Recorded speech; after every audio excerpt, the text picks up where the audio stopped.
नमस्कार दोस्तों, स्वागत है आपका हिंदी नॉलेज शो में। तो दोस्तों, हम ज़्यादा पीछे नहीं जाएंगे। अगर आप 50-60 साल पुराना इतिहास ही उठाएं और जितने भी तानाशाह देखें, जितने भी मतलब कि तानाशाह हुए हैं, उनमें आपको एक चीज़ कॉमन मिलेगी। जब भी वो खौफ में होते हैं या उनकी सरकार डर रही होती है, तो वो क्या करते हैं? वो जनता पर और ज़्यादा दमनकारी नीतियाँ लागू करते हैं। वो जनता पर और ज़्यादा दबाव बनाते हैं और उन पर नए नए कानून लाद देते हैं। हमारी आज की खबर भी कुछ इसी से संबंधित है। दरअसल खबर यह निकलकर सामने आ रही है चीन से कि चीन में एक स्पेशल नया कानून लाया गया है और ये कानून आपको चीनी सरकार के भारत के प्रति जो डर है वो साफ दिखाता है। क्योंकि चीन को भारत की वजह से एक स्पेशल कानून लाना पड़ गया है। क्या है कानून, पहले ये जान लेते हैं।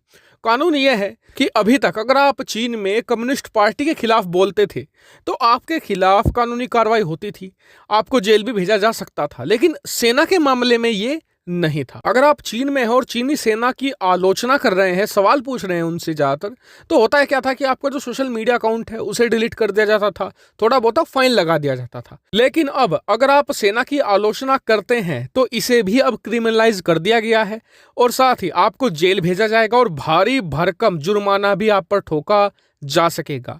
और ये जो कैद होगी ये कई सालों की हो सकती है। और चीन के अंदर इस कानून का खूब प्रचार प्रसार भी किया जा रहा है ताकि चीनी जनता डर कर भविष्य में कभी भी जो चीनी सेना है उसके दावों पर और उसके जो एक्शंस हैं उन पर सवाल ना उठा सके। और ये ना सिर्फ चीनी जनता पर लागू होगा बल्कि वो चीनी नागरिक जो चीन से बाहर रहते हैं और वहां से चीनी सरकार की आलोचना करते हैं फेसबुक पर, इंस्टाग्राम पर, यूट्यूब पर, कहीं पर भी, उन पर भी ये कानून लागू होगा। जब भी वो चीन लौटेंगे इसी कानून के तहत उन्हें भी कैद की सजा दी जाएगी। लेकिन चीन को यह कानून लाने की जरूरत पड़ी क्यों, ये सबसे बड़ा सवाल है। इसका कारण है गलवान घाटी और उसके बाद चीनी सेना के दावे।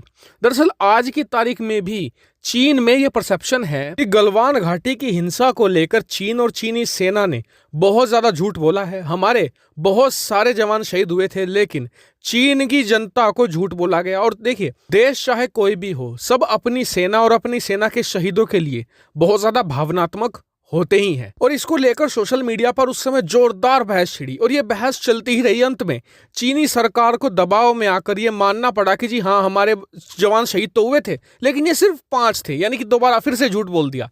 अब इसको लेकर और ज्यादा बहस छिड़ गई चीन में और चीनी सरकार ने कुछ लोगों के जो सोशल मीडिया अकाउंट थे उन्हें डिलीट कर दिया। साथ ही कुछ जो बड़े व्लॉगर्स थे जिनके मिलियंस में फॉलोवर थे उन्हें अरेस्ट कर लिया। और उन्हें जो अरेस्ट किया गया था चीनी सरकार की आलोचना करने के लिए अरेस्ट किया गया था, क्योंकि अगर वो चीनी सेना का कहते तो वो बरी हो जाते कोर्ट से। और उस टाइम पर चीन में एक और चीज ऐसी हुई थी जिसने मुझे लगता है कि इस मामले को और ट्रिगर्ड किया। वो था कि लोगों ने भारतीय सेना को चीनी सेना के साथ कंपेयर करना शुरू कर दिया और ये कहा कि आप भारतीय सेना को देखिए। उन्होंने खुलेआम कह दिया कि जी हाँ, हमारे 20 सैनिक शहीद हुए हैं और हम इसका बदला लेंगे। जबकि चीनी सेना ने चोरों की तरह अपने सैनिकों को दफना दिया और फिर यह कह दिया कि हमारा तो कोई सैनिक शहीद नहीं हुआ है, ऐसे में उनकी शहीदी का अपमान किया गया है। और इसी चीज को देखते हुए अब चीन ये कानून लाया है ताकि भविष्य में कोई भी चीनी सेना का आलोचना कर ही ना पाए। इस पर आपका क्या कहना है, कमेंट करके जरूर बताएगा। साथ ही वीडियो को शेयर कीजिएगा और चैनल को सब्सक्राइब करना बिल्कुल मत भूलिएगा। Thank you for watching video.